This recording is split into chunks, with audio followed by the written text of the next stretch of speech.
Pretty good. How's tricks with you? Oh,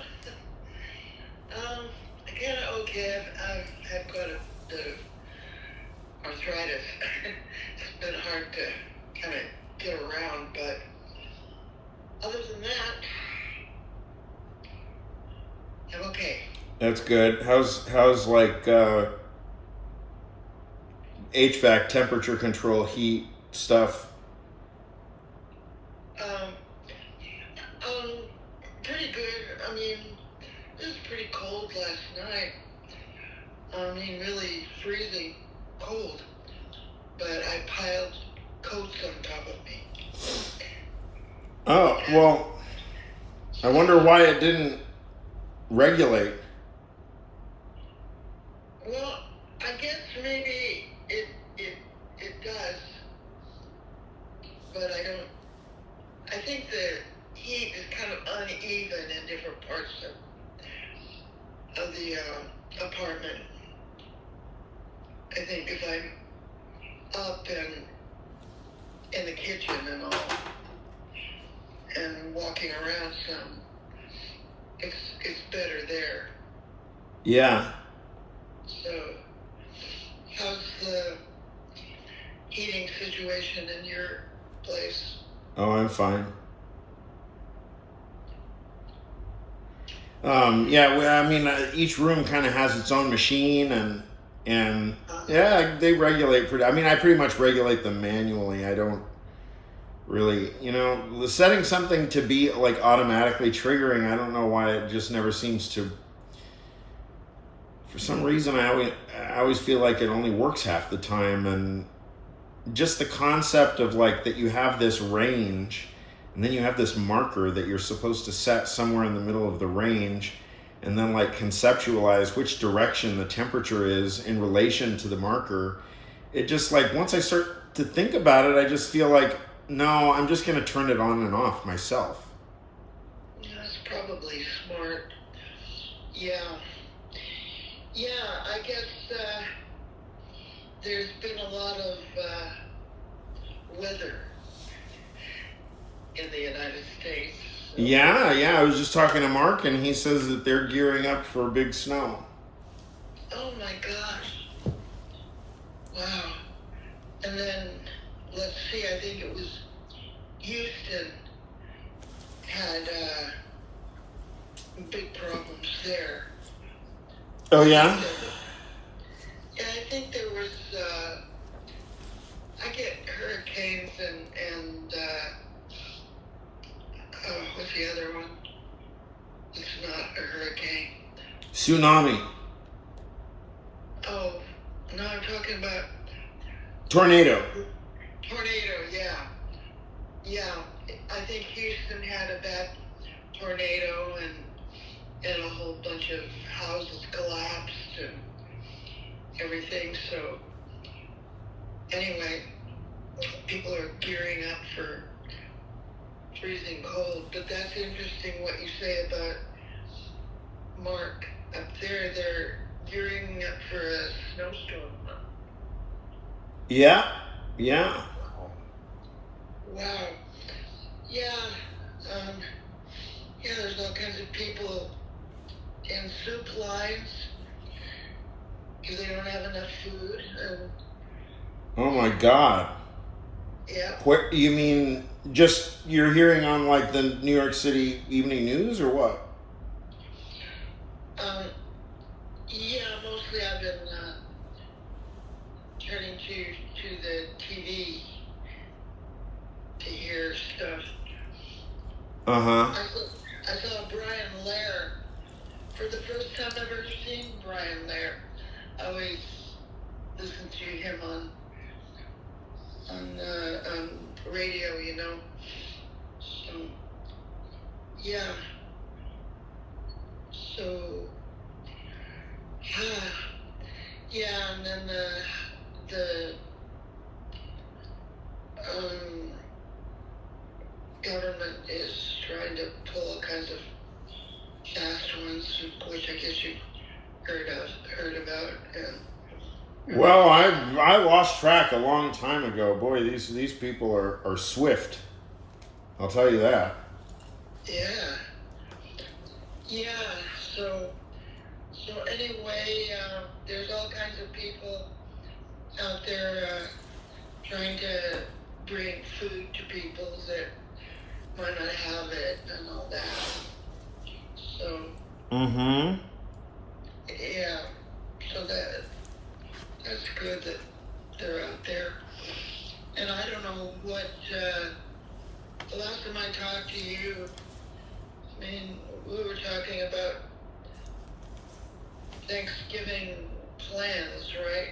I made reservations for us at Delmonico's for Wednesday night. Oh, okay. Yeah. Wow. Gee. Let's see. I think 8:15. Let me check it. Now let me check. Okay. Let's see. I've got all these machines laying around here, and they're always running out of batteries, and I just feel like Tim Cook has like a bunch of iPhone and iPad related things that you yourself can relate to that he's just sleeping on because he's too busy dreaming about Donald Trump, the presents that he needs to get Donald Trump, I guess. I can't find my iPad, and I got things charging here. So anyway, it's like around 8:00. Tomorrow night? Oh, okay. Where is Delmonico? Delmonico's is in like Wall Street area, financial district. Oh. Wow. Okay. Well, that's great. And yeah. Okay. Terrific. Mm-hmm. Yeah.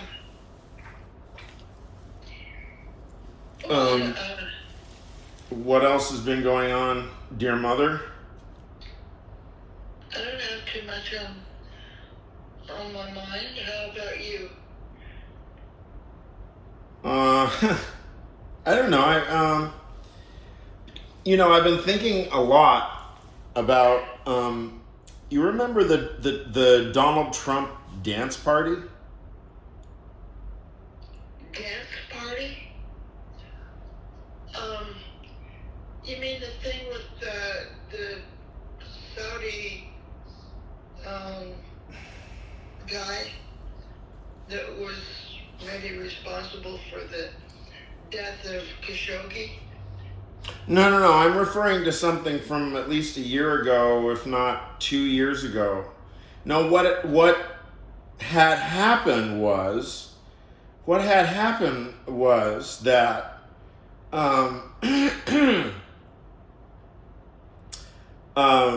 there was a town hall meeting. Oh, uh-huh. It was like a Fox town hall meeting, roughly.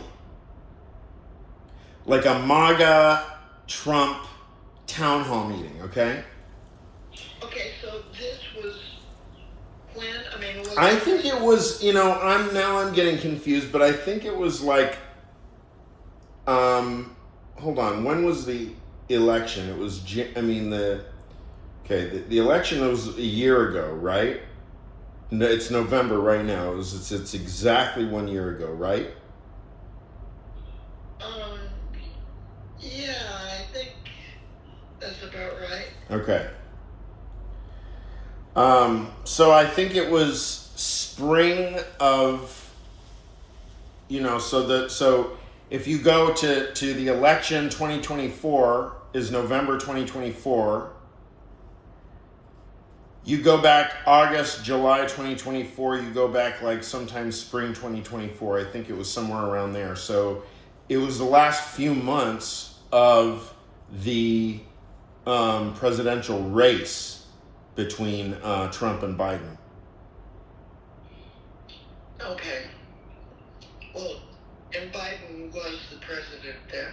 At the time, I think that this is a chronology. And again, I would look it up, but I already told you the thing about the machines right now. So anyway, so, and I will refresh your memory. I mean, it was unmistakable I mean, probably first time in political history since something like Nero or Caligula. I mean, I've read about Nero and Caligula and probably several others of those guys, but like Caligula, for example, he made his favorite horse a senator. I never heard about that. He is very famous for doing all kinds of preposterous things like that. Nero, you will tell me now probably what the quotation is from poetry. Nero played his fiddle as... Well, Romeberg.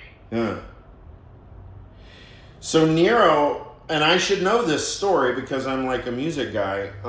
Nero fancied himself, I guess, as a musician. And he would subject people to it. See, the difference between me and Nero is that, first of all, I have zero political aspirations. And second of all, I do fancy myself as a musician, but I don't pretend to subject people to my noise. Unless I think I have something nice to listen to, and I don't know if my music's ever been all that nice to listen to, so I don't really expect that much. Why? Because I'm kind of a sane, like, well-adjusted adult, I'm not like Nero, which is like a child, right? A child that he was just handed something and then he could do whatever he wants. I mean, there's lots of royalty like that. Well, did he have any pet turkeys that he pardoned? I mean, that's a brilliant point. I mean, I bet that he did. I bet there was something like that, literally, because there's all kinds of things with animal sacrifice, right? Yeah. So why not animal pardon? I mean, if you've got the animal sacrifice thing going, wouldn't you also kind of have animal pardons going? I mean, they wouldn't have completely left that one out, would they? We've got to talk to the historian. I bet they didn't have big fat turkeys that we do today. They probably had really skinny ones until medical science figured out how to raise fatter turkeys. Wouldn't that be a great doctoral project, like for a dissertation, like to do like an analytic sort of anthropology of like Roman turkeys? I mean, it's not it's a turkey. It's not an anthropology. It's a turkey anthropology. Yeah.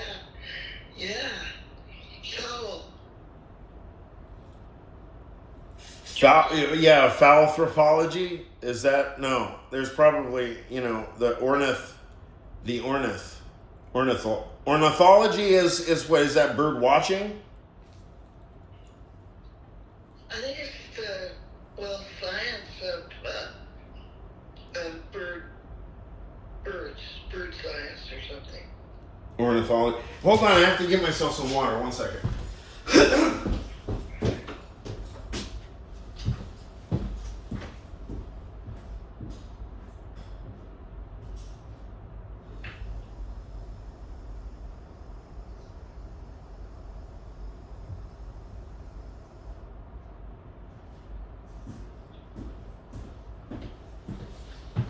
Okay, ornithology. Yeah, that's Bevan Kelly. I mean, Bevan is like massively into birds and dinosaurs. It's all kind of one continuity from her perspective.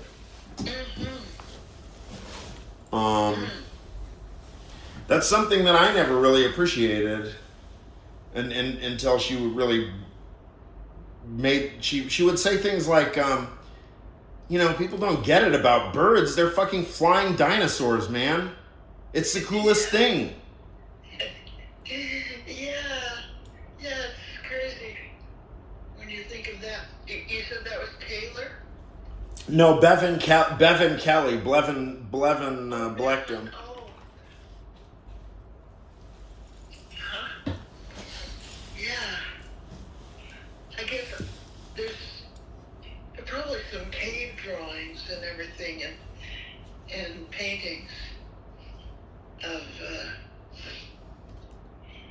turkeys and birds and fowl and all that. Yeah. Yeah, it's an interesting point. Yeah, like, I mean, what are the oldest cave paintings? I don't know. Do we know? Why do I think of France, like, that there are especially old cave painting, or, like, drawings or whatever in France? Yeah, I guess France might come to my mind, too. And then there's always the Africa, or South America, with Zahi Hawass and the Hawass. Yeah. Yeah, Hawass. Yeah, so gosh, I don't know, I remember we had a relative in, I think it was Arizona, and I probably told you this. We went to visit her. She had some property, and one of the things she had on her property was turkeys. Yeah. And Wait. In Arizona? yeah, I think it was Arizona. And so I always thought she was related to us. And wait, what is the name?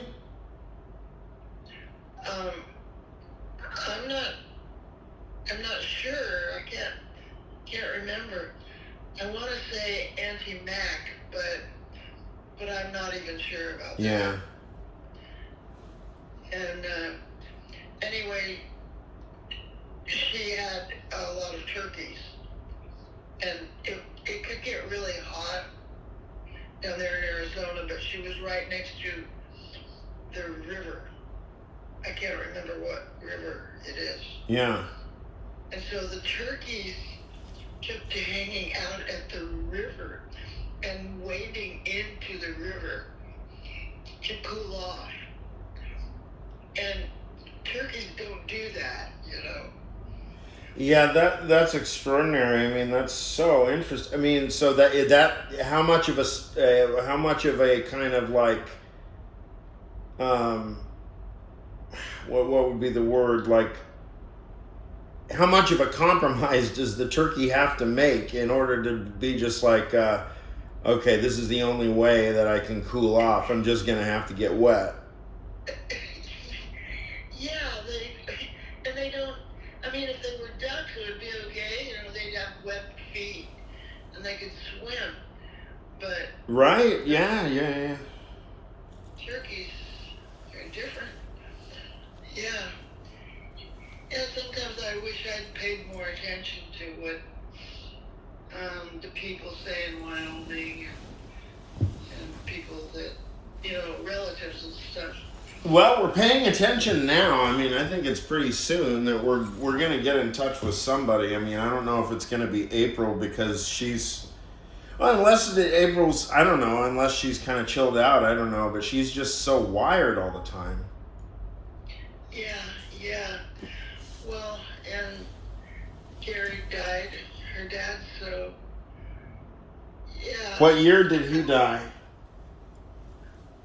Gosh, I'm not really sure. I remember how she thought that I was going to be a real ultra-conservative stick in the mud, you know? And she was really surprised when I turned out not to be what she thought. But I don't think I had ever met her either before. That's interesting. Like, what would make her think? What would make her assume that about, like, to make you think that you were conservative stick in the mud? Because all the rest of the relatives in Wyoming would easily fit that category. Oh, I see. Yeah, right.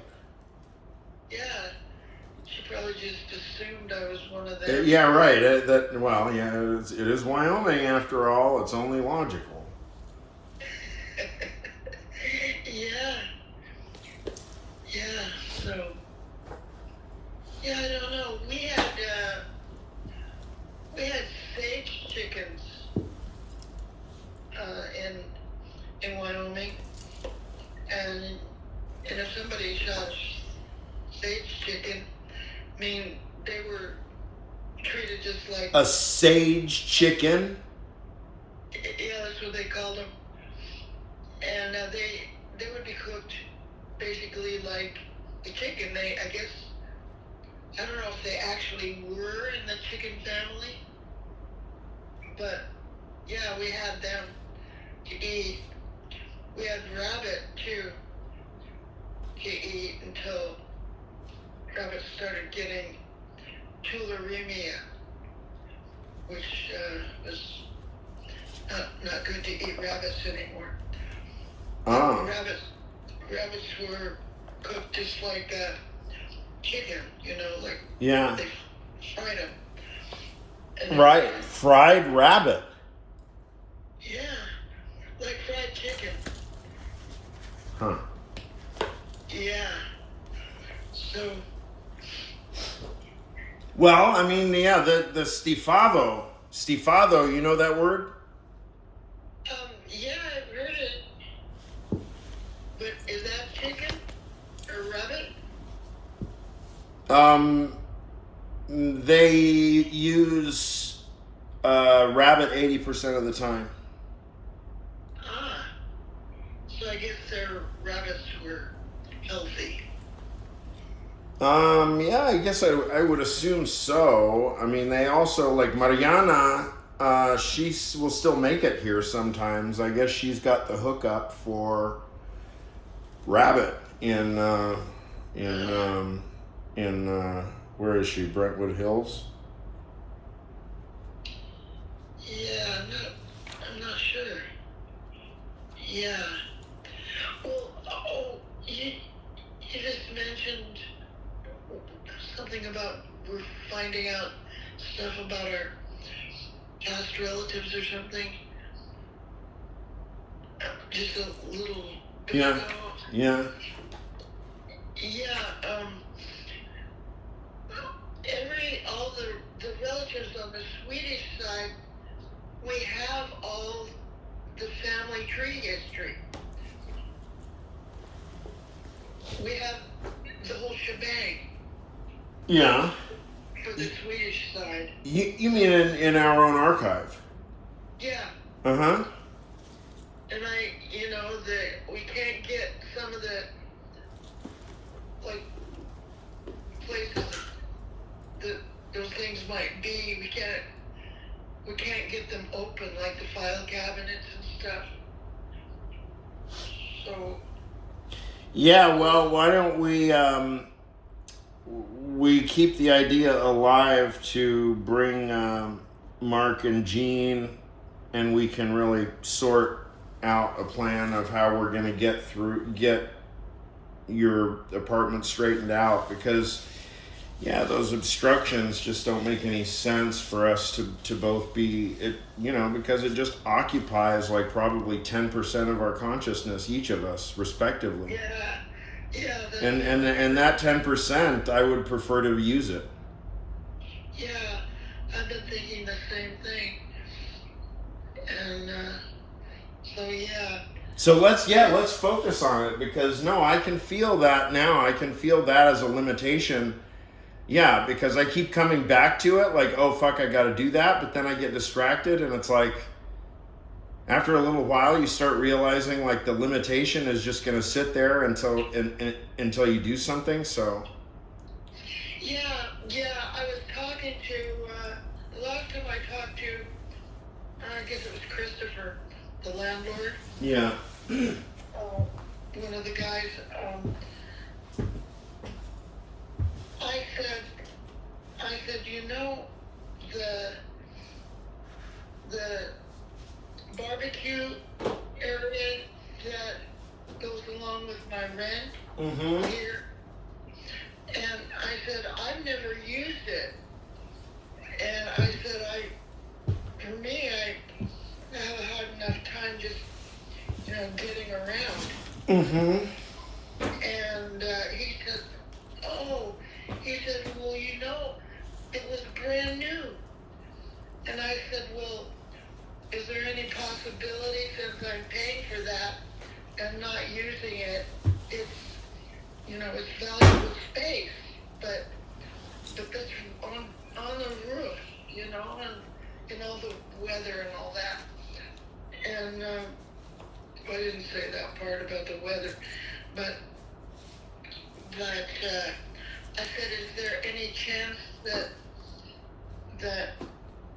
since I can't use that barbecue space and I'm paying for it, is there any chance that I could have a space down in the garage? Uh-huh. And he said, oh no. He said, those spaces are, people buy those spaces, I think he said. Yeah, I was talking to Zorain about it too, and he told me the exact same thing. Is that right? Yeah. So, and the people that buy the spaces, I guess they don't live here. I mean, maybe some of the people have lived here longer. Yeah, I tried to ask questions like that, about as far as I could get was Zorain, I said, so anybody could buy the space? It's not like particular to the building? And he says, yeah, it's just like perfectly, like anybody could contract a space down here, whether from the building or not. And then he just started saying, like, I literally don't know anything about it. And that's all he said. I think he's the latest guy that they've hired, Zorain. Uh-huh. So, yeah, so I don't know. I mean, you and I have talked about the whole situation and possibility of buying something. Yeah. And I mean, when you told me about Mark Gage, Yeah. in his backyard, I thought, oh my God, that's amazing. You're that big, You have a pretty big space. This yard is big, yeah. I mean, it's not as big as the Mark and Jean have like 3 times as big. Hold on, I've got like some indigestion. Jeez. Okay. All right. Yeah. And I did mention to John last time I talked to him. I mean, John was here when we were doing the whole like flood stuff, and John, the guy that owns the building that I live in. oh, not the owner, right? The guy that owns the building that I live in. Oh, he owns. Okay, it is the owner. The owner. Okay. Yeah. So I was talking to him, and when he was here, that was at least 2 weeks ago. It was more like a month ago, because then that wasn't even when Crozier came. It was before when Crozier came. And then, I mean, there were several appointments because they came to clear out leaves from like the gutters and stuff, from the roof. Oh. And so anyway, I just mentioned something to him. I said, I mean, you have obviously the sign out plastered big on the front of the building that says available. So I guess that means it's on the market, huh?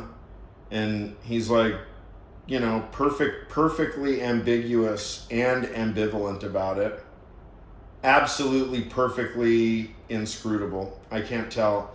And then he almost started congratulating himself, like he was standing tall and kind of like, acting proud of his, like he was in the driver's seat or something. Like, well, I think we've decided that we're going to wait. And what you can do is you are welcome to sign a contract, and right about that time I just tuned him out. Yeah, because I don't know who he thought he was talking to at that point. Yeah. I mean, he was mainly talking to himself at that point.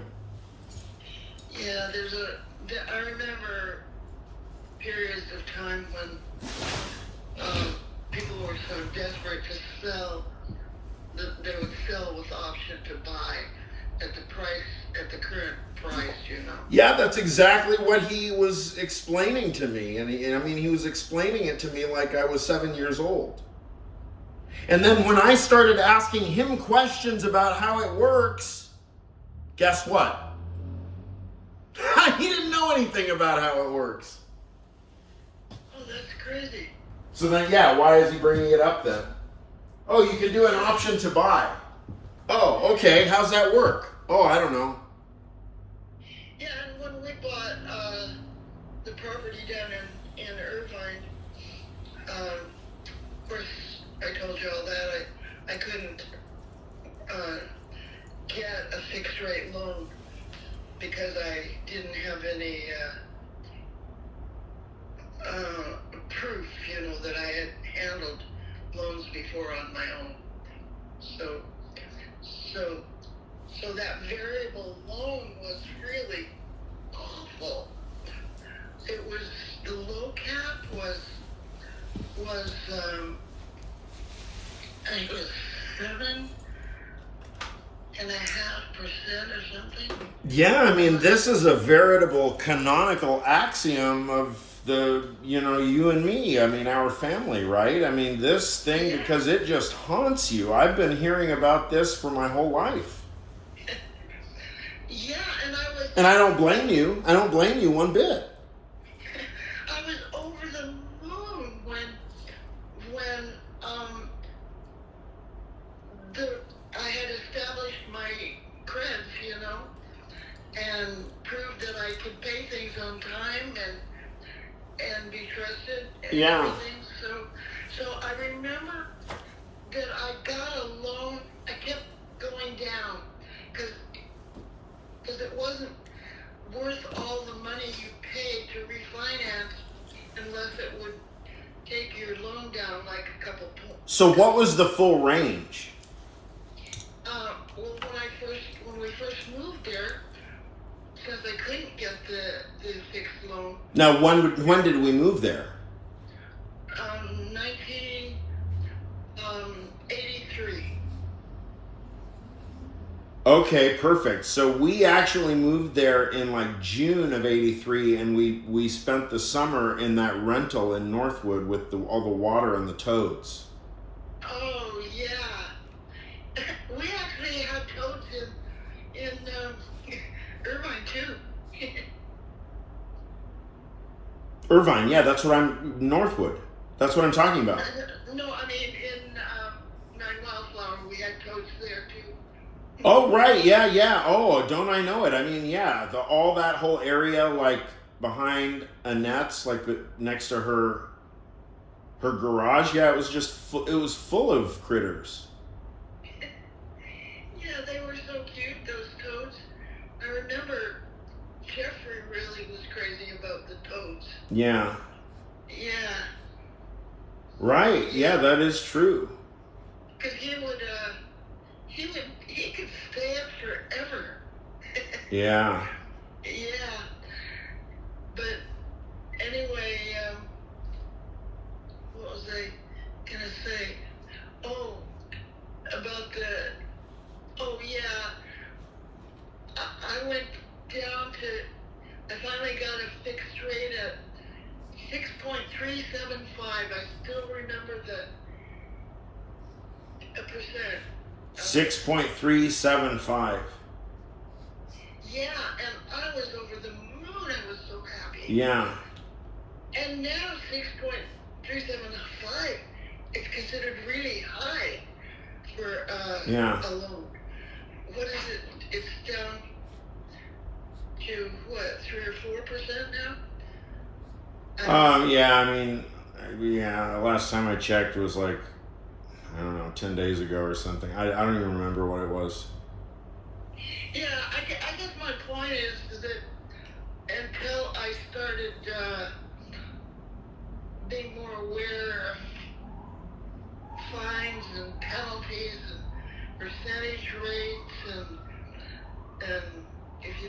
money out of, if you profited from the stock market, you had to pay, what is that thing called? I can't think. And What, capital gains tax? yeah, capital gains. Mm-hmm. Yeah, that stuff. But anyway, I thought about, I wonder, because when I first started, when we moved here, or when I moved here and joined you, in Brooklyn, Uh-huh.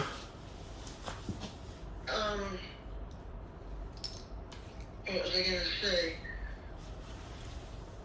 Oh, yeah, it was kind of a shock. You got half as much space as you got in certain areas of California that we lived in for twice the amount of money here, you know? And I'm thinking, and then I keep hearing on TV, on the news programs, that this is the most expensive city in the whole country to live in. And, I mean, except, well, people who have a ton of money, they, you know, like plutocrats in the government, that money is no object kind of thing. Yeah. But when you think about it, for average everyday people, even people that are pretty well off, like we are, Yeah. but we still have to watch what we do. Yeah. And everything. When you think of, I think I've heard that it's the most expensive, New York City is the most expensive city in the entire world. Oh, really? Just for average everyday people. I'm not talking about filthy rich people. Yeah, I can see that, like within some restriction, or with some restricted parameters. I mean, certainly there are little places here and there that are like pockets of extraordinary wealth, like say Monaco or something. But I hear what you're saying, like in terms of like normal, international. I get it. So and I keep thinking, well, to your point that you mentioned every once in a while about kind of the folly, I guess, of having money in banks it's not property. It's not basically earning any money. Mm-hmm. That it seems like it would make, if we're going to stay here, you know, and hitch our horses up to the post, you know, in this area, Yeah. it's very expensive. And I know what I was going to say. When we first came here, before or when I first came here, and the whole pandemic thing, right before the pandemic and everything, I was thinking about real estate also, and the Manhattan, Upper West, up where Boris has his office, and then he lives up in, what's that place Inwood. I told you? What? Inwood. No, he doesn't live in Inwood. Washington Heights. Yeah, that is Washington Heights. Yeah, okay. I'm glad you mentioned Inwood because all the reading I did and several books I have, I should try and dig them up again. Inwood was the only place that had garages and fairly large properties was Inwood. And I don't, but the parts of Inwood weren't too safe, but if you went, I think it was west of Broadway, that was considered a safe area, but east of Broadway was pretty dicey. Yeah. Yeah. So, but I don't know, everything's so topsy-turvy in the world right now. Yeah. I don't know what to do. Well, yeah. Yeah, I know what you're saying. Well, look, there's turbulence probably. I mean, right now there's a tremendous amount of noise in the system that one way or another is going to have to resolve itself. Yeah. And, we're just not really part of that. So we can kind of just hang out and be what we've always been, I think, and kind of wait for things for the gears, for all the gears to kind of start grinding to a halt, because everybody in positions of leadership right now, I mean, they're kind of like, all of their conceptual firepower is pretty much exhausted, I think, personally, from like decades of tired ideology. I mean, we've heard it all, seen it all, been there before. Everybody's corrupt, everybody's cynical, nobody believes in anything. There's no ground to stand on. There's no buck stopping principle. It's just constant deferral and the people that are being most aggressive right now, like Carolyn Levitt and Pete Hegseth and all the merry band, right? They're just going to exhaust themselves. Yeah, I think it's just madness. I mean, they're living a life of madness. It becomes, for this physiologically, it's just unsustainable. Yeah, I think you're right. I mean, I'm not even talking about to the end of the term. I mean, I'm talking about like literally weeks. I think that there's probably about 20 of them that probably cannot last much more than about 4 more weeks of this madness. Because it's complete and total lunacy. I mean, I was thinking in terms of months or maybe another year or something, but I think it's much worse. I think it's much more kind of like currently coming apart, because first of all, the president's health is failing. Yeah. Fair and square. So I mean, he's just by that alone, he's distracted. Yeah, you've probably seen those pictures of him sleeping through important events. His eyes are closed. Totally. Yeah. And then that man that collapsed in the office where they were. Oh yeah, that was brilliant, wasn't it? And what did he do? I don't even know if I saw did he like just stare straight ahead and pretend it wasn't happening or something? Well, he just kind of looked over in that direction because the man had fainted or something, or was having a... Right, so he didn't do anything, right? No, he just kind of turned over in that direction, and as if he was going to walk over or do something, and then he turned back, and then his eyes were totally closed, as I recall. So wait, he actually got up, walked in that direction, then walked back to the Resolute desk, sat down, and... I think he was already standing. Yeah.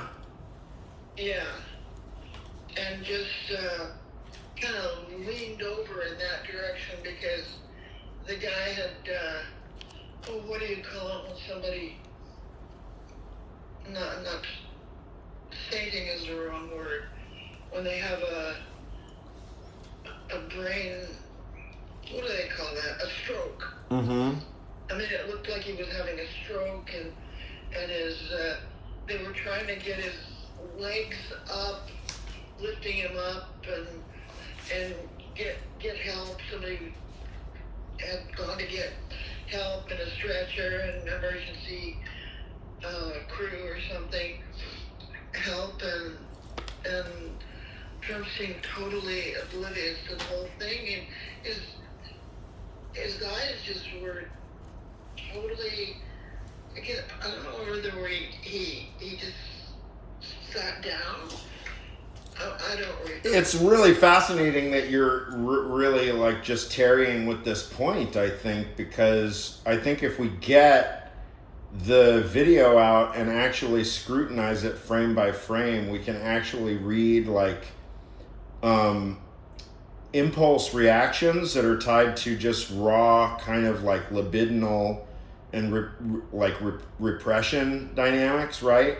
We can probably detect like at some moment he probably shifts into some kind of childhood mode of like just block it all out until it's all over. Could be. But the thing is that he's the leader of the free world, so like, and he's in his own White House that he's spending like billions of dollars renovating, like, and you're in the Oval Office and somebody might be dropping dead right in front of you.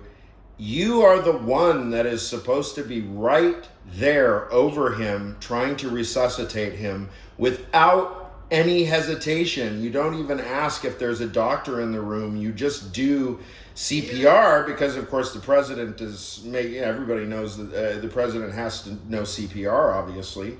I mean, you know, certain basic Boy Scout type standards, I mean, every president is tested on, right? Yeah. Yeah. It's crazy. Yeah. Like in the airlines when we went through training, that was, I mean, we learned how to serve and all that, but the important part was what to do in emergencies so that you knew exactly what to do. You could do it in your sleep almost. Yeah. But when something like that, you know, you pitch in the sea or you crash or something like that, you don't know what you're gonna do. But if you've practiced and lives are at stake, you have a better chance, I guess. And of course, in the Oval Office and all, they've got to be pretty savvy about what to do and how to protect our leaders. Yeah. Yeah, so, yeah, I don't know.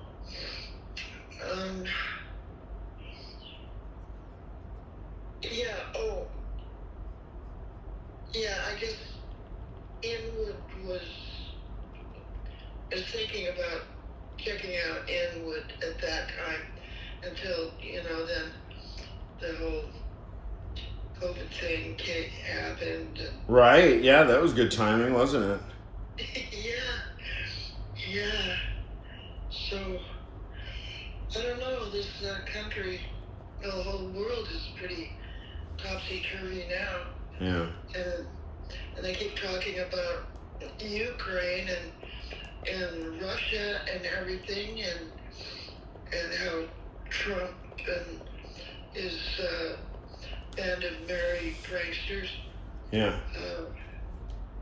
are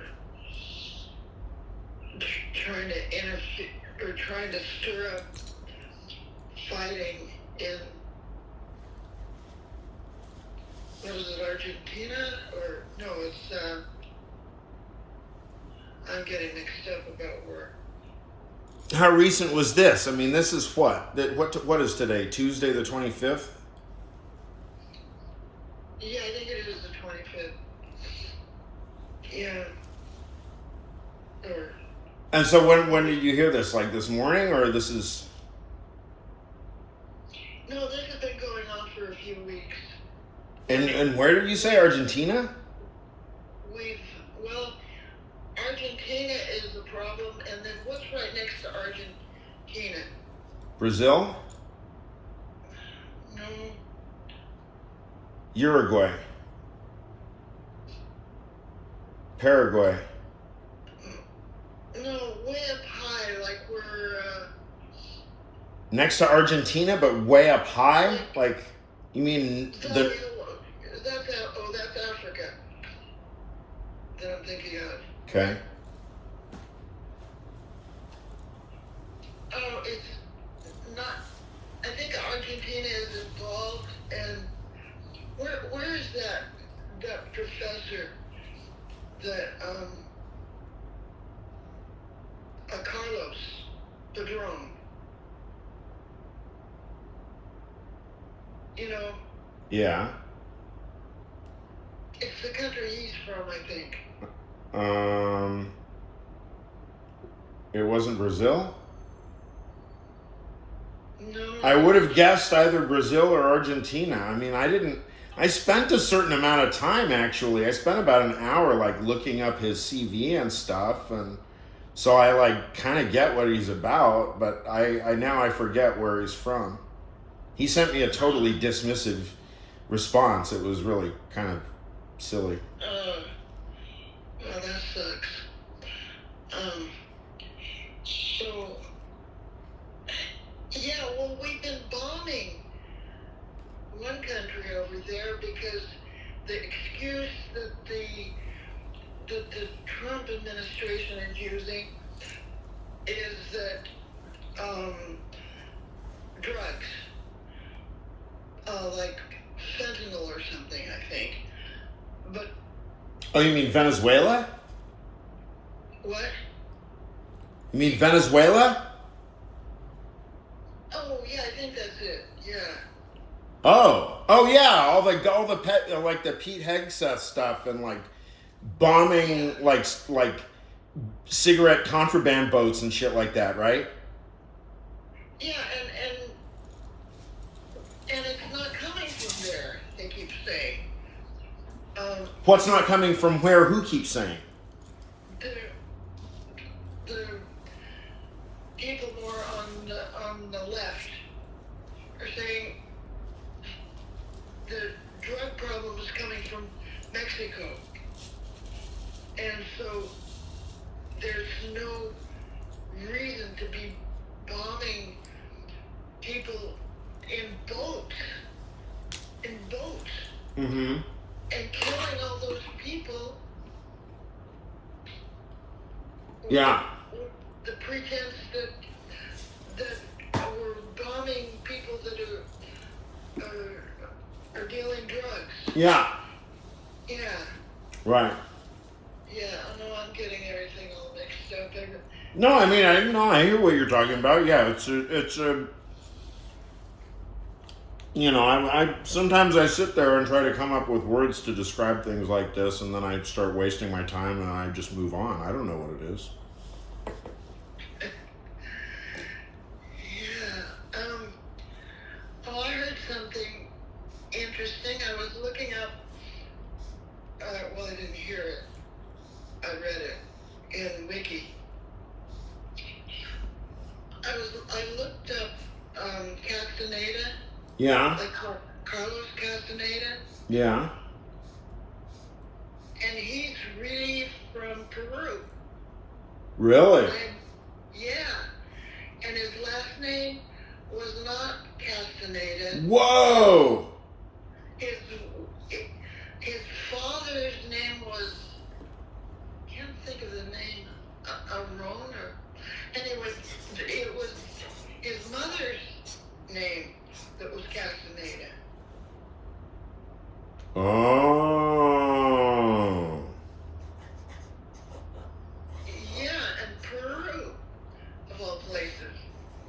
Amazing. Yeah, and then, of course, the whole thing about the Yaqui way of knowledge down in Sonora, was it Sonora, Mexico? Yeah. And all that, but he was so evidently, when he was going to UCLA, he was an anthropologist. He did earn his, I don't know, whatever, higher degrees, PhD or whatever he was earning or earned. And that it was on the basis of, I think, 3 of the books that he had written. And so then people divided up into camps, like, did any of this really happen? Or was it all fiction? And right. Everything. And so I thought that was pretty interesting. Yeah. Yeah, but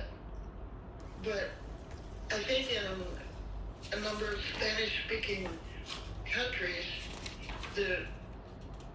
well, you know too, because you took a bunch of Spanish, that the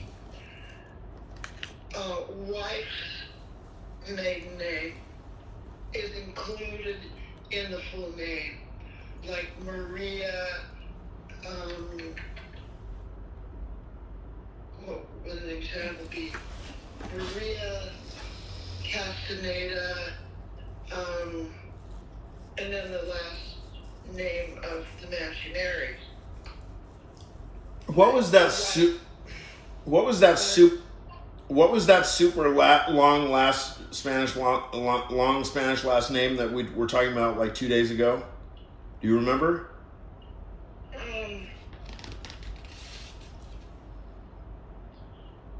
No, I don't.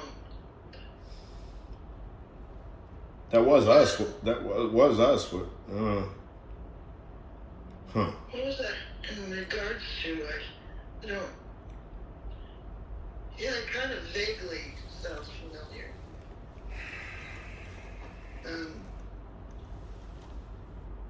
Yeah, there was the cruise. I remember you were talking about the cruise. Yeah, we were talking about Richard Linklater. Oh, yeah. And I guess Higginbotham you're talking about? I don't remember. Oh, did I tell you that I emailed Noam Chomsky and Enrico Higginbotham at the same time? You may have mentioned that, yeah. Yeah, well, I've emailed Noam Chomsky like quite a lot at this point, but of course he never responds because I don't know, most of the emails bounce, if not all. I don't know why they even have Chomsky at MIT.edu as a viable email address. But anyway, Chomsky and Higginbotham have something to do with the linguistics department at Arizona. And so, Enrico Higginbotham is now a graduate student there at that department where his own dad used to teach, Jim Higginbotham. Oh, yeah. And he's doing work on Uto-Aztecan something or other, which I keep trying to remember it, but I do definitely remember Uto-Aztecan. Yeah, he's an interesting looking guy. I remember him, when Higginbotham died, there were obituaries in 2014, right? And so I think he was still going to school in Italy, and he was a small guy. And the photos of him now are, he's this like massive sort of like he was in the military. So there's like all these pictures of him when I think he was in the Marines or something.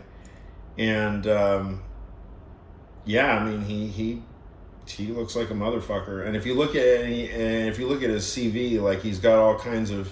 It looks. The just the mark of his dad is unmistakable. It's like very serious, kind of austere, and it's very morally oriented.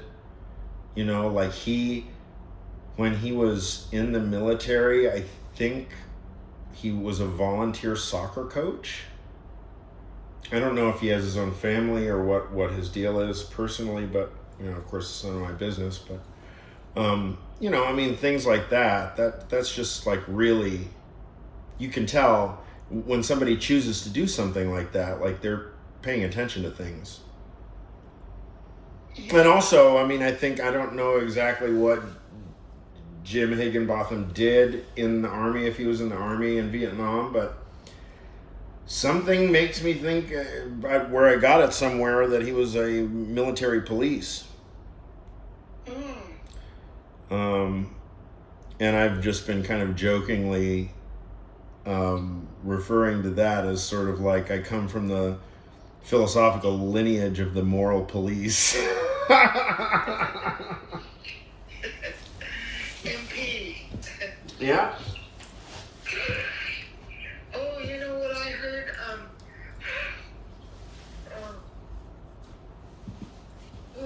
Was mentioned on TV. I think it was Robert B. Parker. Yeah. I used to read a bunch of mysteries that Parker wrote. Mm-hmm. And I don't recall any of them. I don't think I ever saw any of the films they made. Yeah, right. The Spencer stuff. Yeah, Spencer. Well, anyway, there was, I don't know why, there was a sort of short special about Parker. Did he die, or does he come out with a new film? I don't know. But I think it was Parker that I was looking into Wikipedia about, because I did remember reading all kinds of, every time something new would come out with Parker. So then I had no idea that all these films had come out, and series and of mysteries and stuff. And so anyway, I think it was Parker I was reading about in Wiki that I thought the living arrangement was really interesting, because he described it, or it was described as fairly large space with an upstairs and a middle floor, and then a floor that was basically on ground level, I think. Okay, wait, and this is what kind of a building now related to Robert B. Parker?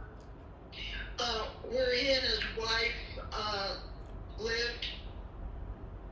In what part of where? I'm not sure. I'd have to look it up again in Wiki.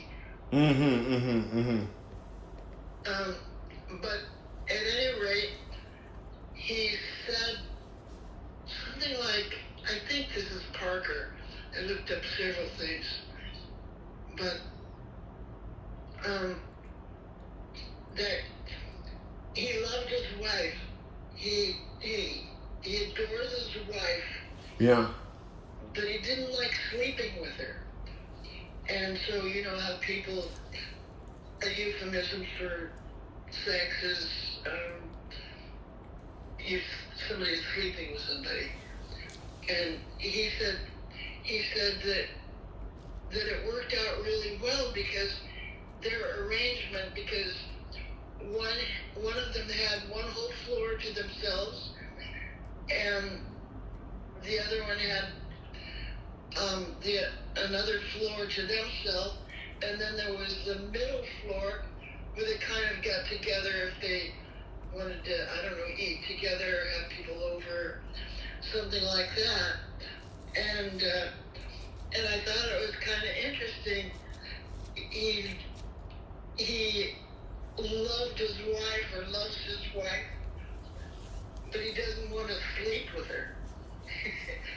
And I thought about that a lot too, because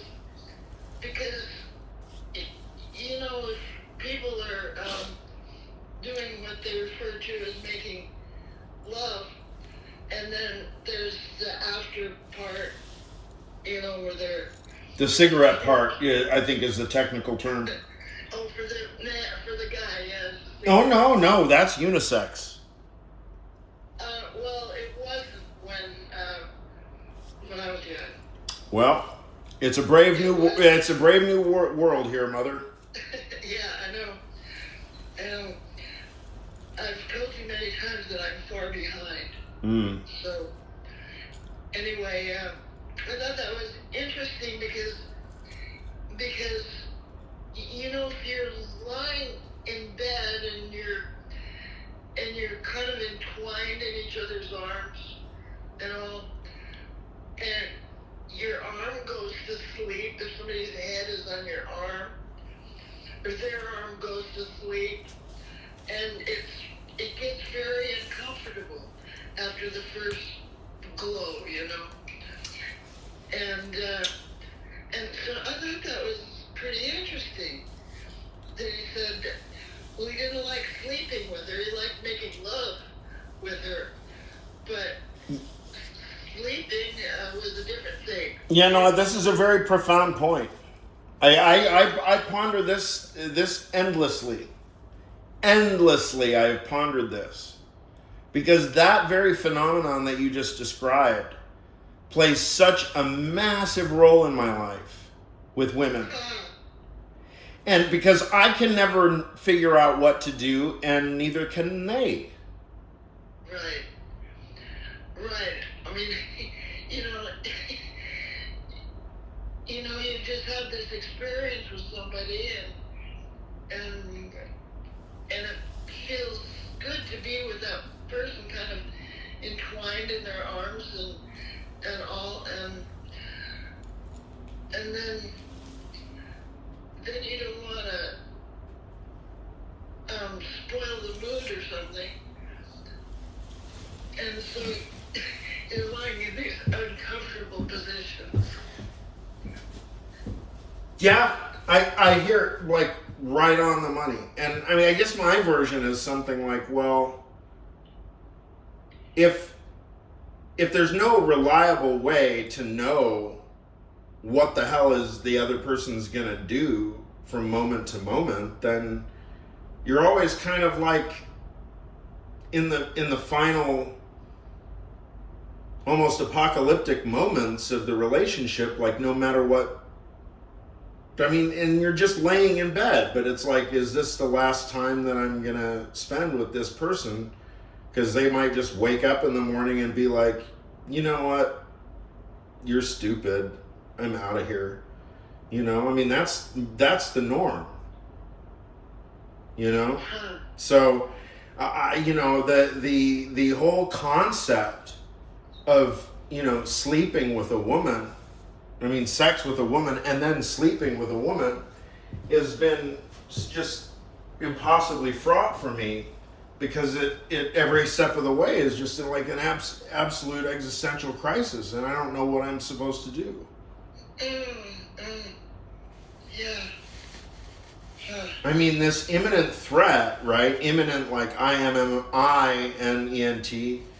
like it's always just about to happen. The breakup.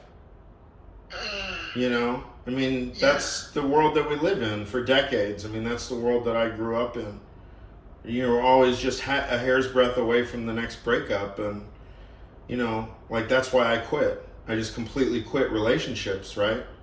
Now I just pay the fixed contract, and then everything just works flawlessly. And it's the darndest thing. And I think that the culture sexually has just reached some kind of strange gridlock where people literally don't know what to do, because we know deep down our relationships are completely unreliable and untrustworthy and volatile.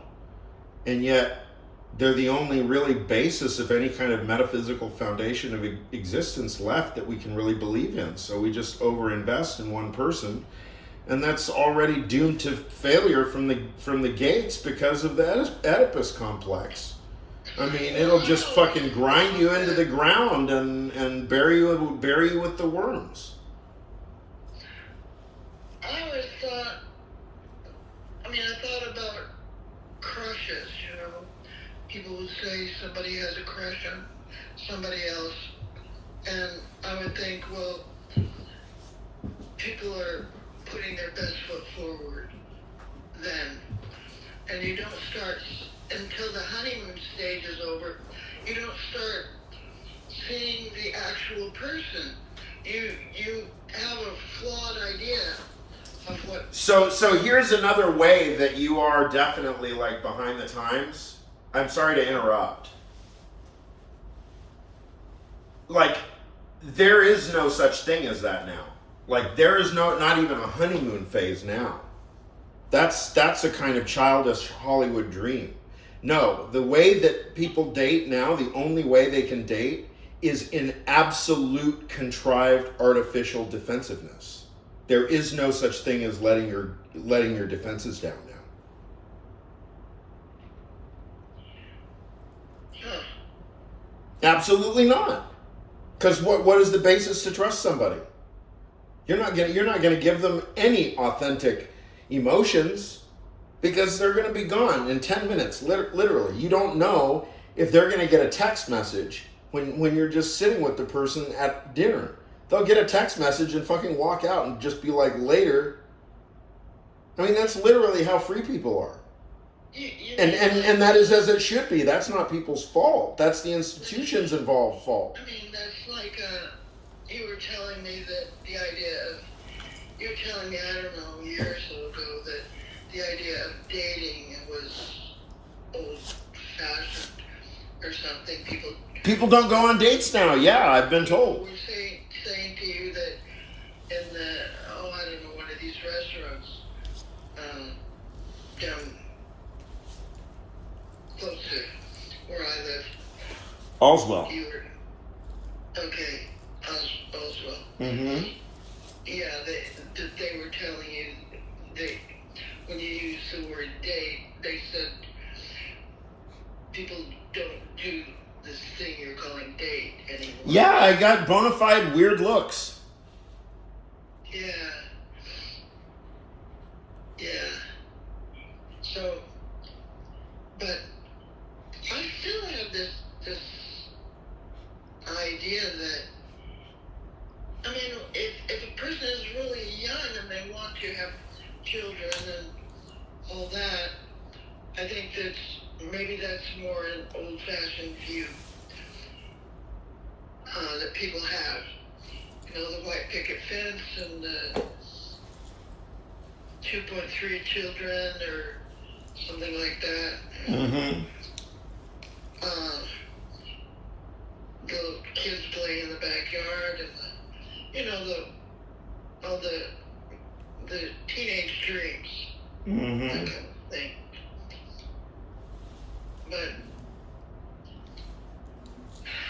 But yeah, then we had COVID and I thought we were going to find, I was going to find a place to live, and I ended up in that, on the island, several different places, on Roosevelt Island, and then that other, the Vulture, or what was that name of that place next to where a lot of Orthodox Jewish people lived that I stayed in for a while. What, the Condor? Condor. I knew it was a bird of prey, but I couldn't remember. Yeah. Yeah, and then everything with the COVID and everything, so yeah, it's been a trip. Yeah. But I still do think that, like, if people are really young, they want to start having families, that, I don't know, like Forrest, he says his parents, I know I've told you, got married too young, so I don't know what too young meant. Uh-huh. But that it was like Lord of the Flies in his family when he was a kid. Yeah. Yeah, so I don't know. I don't ask him too much about his past or anything like that. But I do know that he will answer me if I ask him. But the thing to get back, I think it was Parker that I looked up that had that 3 story place. I may be totally wrong about that being Parker, but it seems like it was. So, oh, and then I was looking up. You might know this guy. He's a savant and into machines and music and everything. Robeson. I think Robeson is, well, he was involved with KISS, the music group called KISS. Yeah. You know KISS? Yeah. Yeah. So I was thinking maybe Mark Gage. How old is he now? He might have been around right when Robeson was doing all the arrangements and everything for KISS.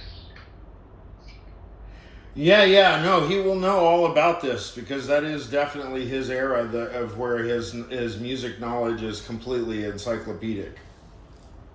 Like literally photographically encyclopedic. He knows every record from the 70s, period.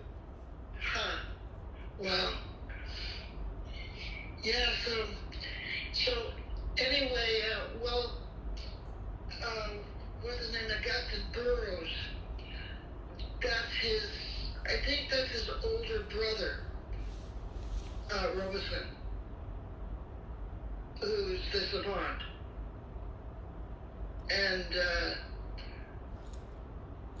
And was involved with KISS and all the music arrangements and everything. Uh-huh.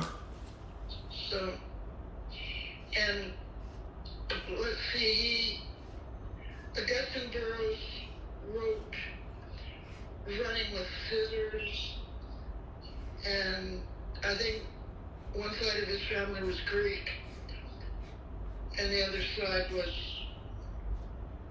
I don't know, from this country. So, well, that would be interesting if you talk to him. Yeah. Wait, say it again? Okay. Well, Augustin Burroughs wrote a kind of memoir, and he's very funny. And he did work in advertising as an ad writer before. And his brother,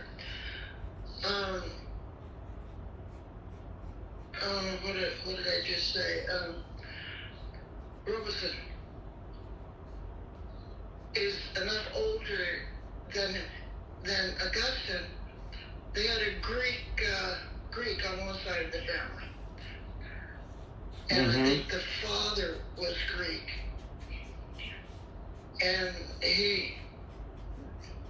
there's all kinds of problems with the mother and father in that family. And the mother was from where, to say again?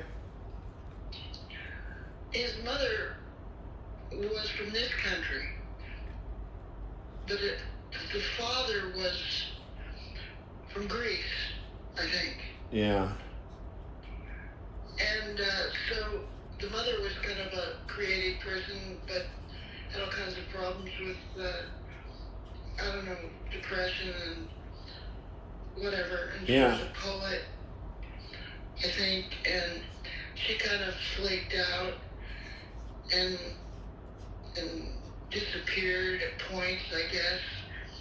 Kind of sounds like Justin Trudeau's mother. That's what? I say it sounds like Justin Trudeau's mother. She's famous groupie of the Rolling Stones. Anyway, I'm sorry, go on. Oh, huh.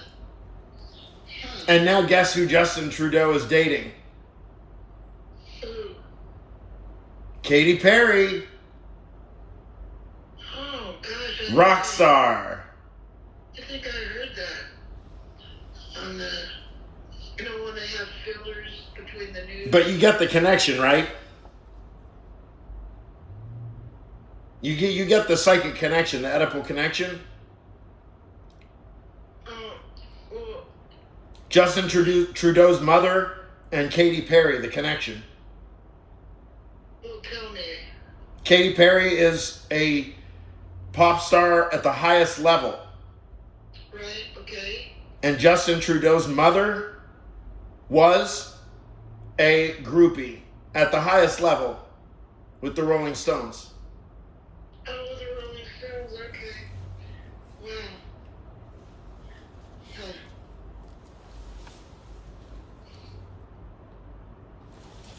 Huh. Anyway, so yeah, I mean that's interesting. Sort of. Yeah. The. Okay, so yeah, Greek father and American mother who now her involvement with Okay, she gave her kids to this crazy guy who pretty much raised all kinds of kids, and he considered kids to be grown up when they were 13 or so. So there was even you've probably heard all this, there was a room called the Masturbatorium. That was the name that they called this one room in the house. Good Lord! Oh God! Can I unhear that? Jesus Lord! Sorry. What the fuck? I figured you probably knew all about that. No, I've never heard of such a thing. That's obscene. You're interested in music and states of mind and relationships. I figured you probably ran into some of that. Well, yeah. I mean, yeah, okay, yeah. If it's absolutely necessary, I mean, are you making some kind of a grand structural point that's wholly unique to this case? Well, just Augustine Burroughs, how he was married to, or how he had a Greek father that pretty much flaked out, I guess. Yeah. And an American mother. And she, I don't know. Yeah, I was just thinking of Robeson and all those music people. And, but sorry, I was just going on. No, I mean, no, it's fine. I mean, but yeah, I mean that's just like, because you also know, of course, like that's like that's like the ultimate sensitive thing for me, right? So it's just kind of weird. What, like, don't lose sight of the fact, of how sacred that is for me. It's not something to be just discussed in a perverse sense. It's not okay. Masturbation is not perversion for me. Well, yeah, and me either. Right, so I don't want to talk about it like that. I don't want to talk about it as though it is. No, it just makes it seem like everybody, I I mean, we all human beings, we all go through all these, a lot of us go through a lot of pretty traumatic things as we become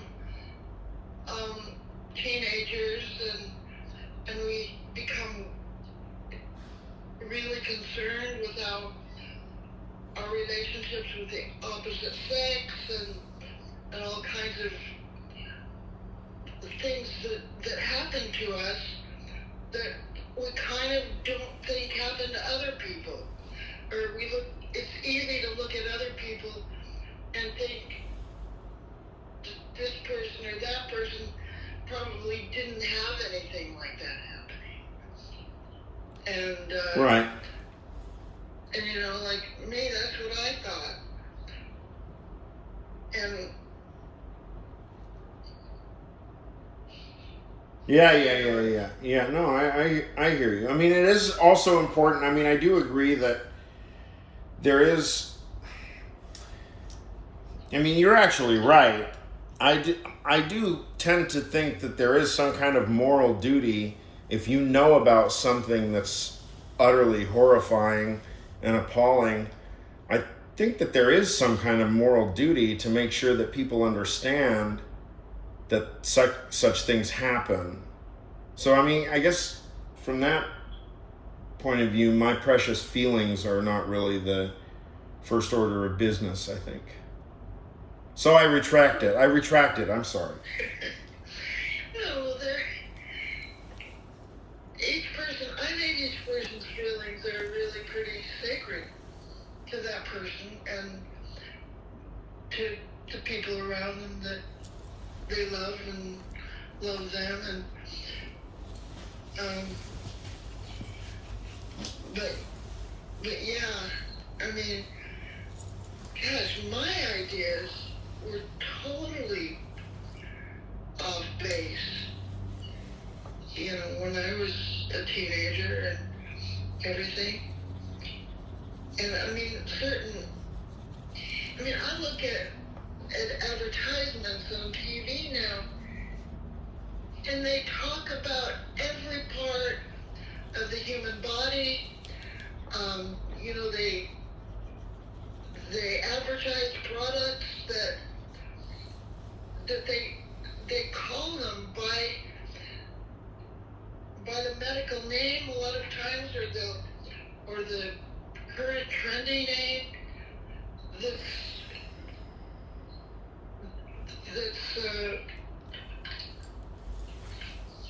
part of kind of everyday talk. I mean, just the idea of breast.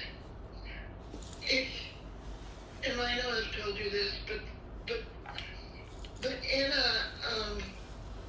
a story in class when I was in grammar school and junior high and all that. Mm-hmm. Just the word breast in a story, you'd hear all the boys, Mm-hmm. and then they'd just poke each other and titter, and girls would kind of laugh, and it would take the teacher a long time just to get the class back in order. Or periods were not mentioned, and girls were always checking to see if there was blood on the back of their skirt, and they were trying to look around where nobody would see that they were looking back, and then if there was then an accident, they try to secretly turn the back part of their skirt around to the front, and then hold their purse in front of them or something till they could get to a bathroom and everything. So all kinds of stuff happened that when I grew up and I started going to all those sensitivity training and support groups and everything. Yeah. They really helped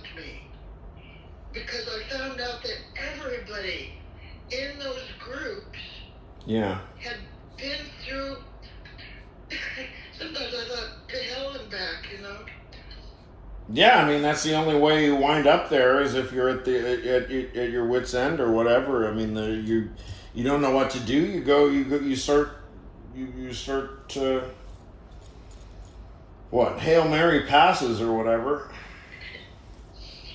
Or the anger workshops. That's the first. I went to that anger workshop where they had, bats and they Yeah. the hell out of Yeah. whoever you were angry at from the past and all that. Yeah. Yeah. So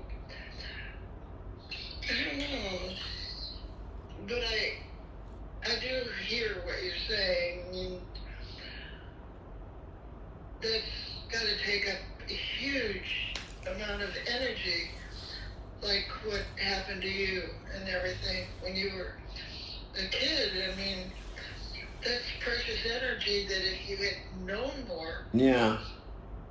That's the idea. Yeah, and if somebody says something like, well, these things happen to everybody and you're not alone, that doesn't feel good either to hear somebody say something like that. Right, if it's done in a dismissive way that doesn't register how much pain and distress the other person is in, yeah. Yeah. So, I don't know. Life is challenging.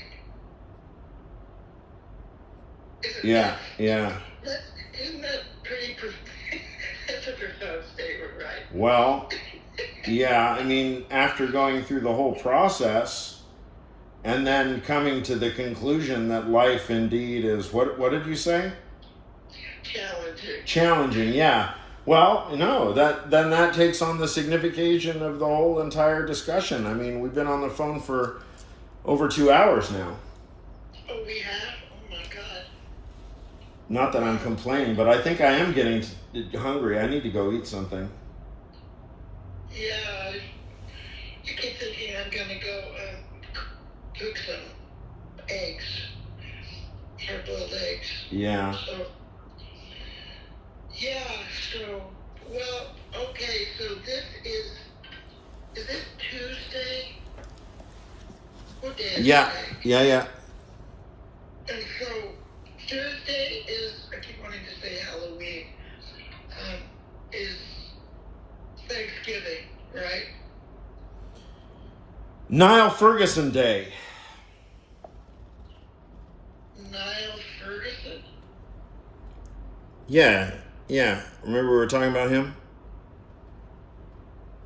The guy from the Hoover Institution, that guy that is like, he's like a knight of the British Order or something. And so he's like Sir Niall Ferguson, and he works at the Hoover Institution along with like Condoleezza Rice and Stephen Kotkin and that fucking idiot Peter Robinson that does that stupid show. What's it called? Uncommon Knowledge. Like, what an amazing title for a show, right? Oh my God. Condoleezza Rice also? Yeah, I mean, she's like one of the main, because look, Hoover Institution, I think, is on the Stanford campus. It's a school at Stanford. Where all the farmers go, right? Yeah, the Stanford Leland Stanford. What? The Leland Stanford what? We fill in the blank. Leland Stanford Jr. Farm. Leland Stanford Jr. Farm. My eyes are dim. I cannot see. I should have brought my specs with me. Wine, that makes you feel so fine on the farm, on the Leland Stanford Jr. Farm. Bitter, that makes you feel so queer. That's out of date. Mm-hmm. Whiskey, that makes you feel so risky. All those words that were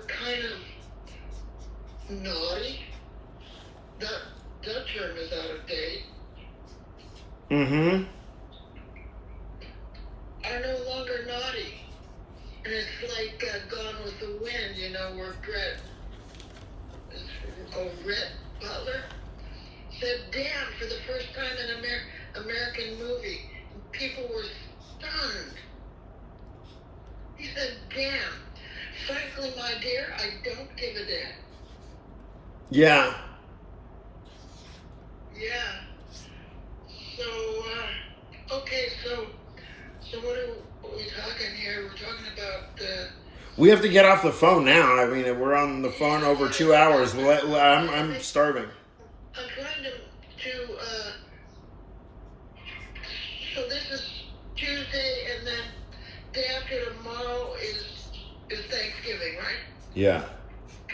Sucks Reaver. Sox Reaver. Yeah. Okay. I will let you go unless you have Okay. a word or something. Okay, I love you. And I'll talk to you later. Okay, I love you, and I will also talk to you later. Okay, great. Okay, Bye. bye.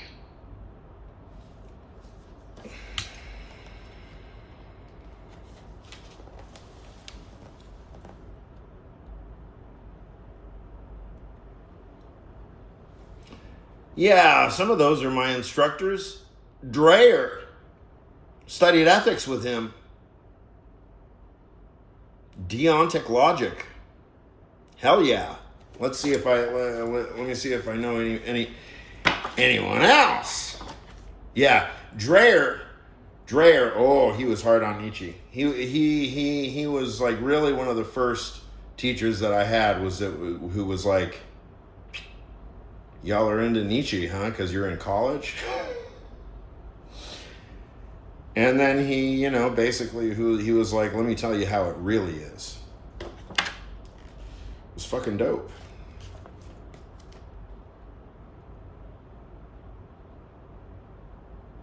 James Dreier.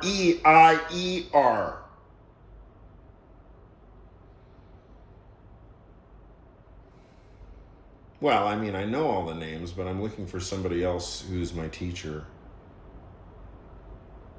Because, Ted Sider, that's funny. I sent him some pretty heinous emails. I was making jokes about him being dickless and kind of stuff like that. Yeah, I mean, Ted Sider. What a fuckwad, right? Oh, Ted Sider. Like, you're fucking sleeping, man. Like, every single minute that passes that you're not paying attention is one more minute that game theoretically is just fucking exploding in your face, man. And you know all this shit like 1,000 times better than I do, dude. I don't even know it.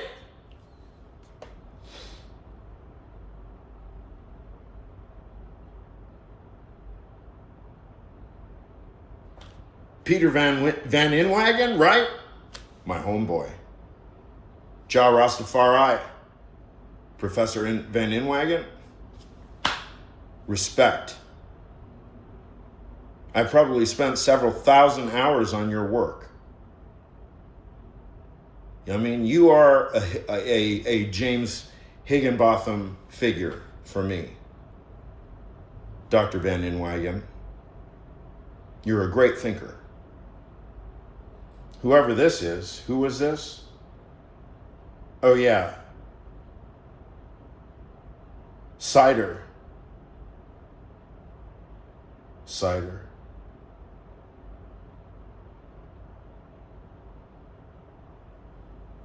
Ted Cider. Dr. Van Inwagen, like, what are we going to do with Cider, man? I mean, have you ever, like, had a sit down with him and corrected his mistakes? Because he's making, like, fuck ton of mistakes. It's crazy. Like, some of you all get, like, really fucking famous. And then, what, do you get careless and sloppy or what? I don't know what's up.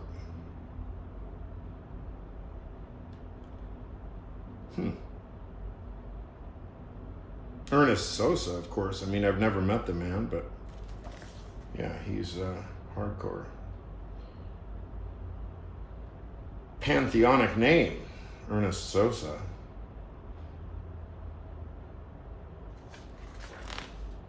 Oh, wow. Well, it's not even a recent volume. What is this? June 2023 of the world famous journal by our dear ally, homeboy, fellow traveler,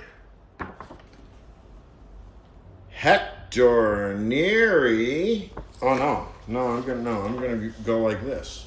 I'm gonna go like this.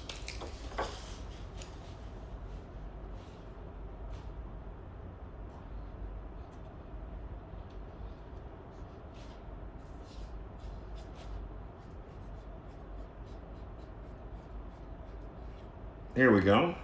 That's what we're doing. Here, yeah. One of really the all-time greatest instructors I've ever had, right?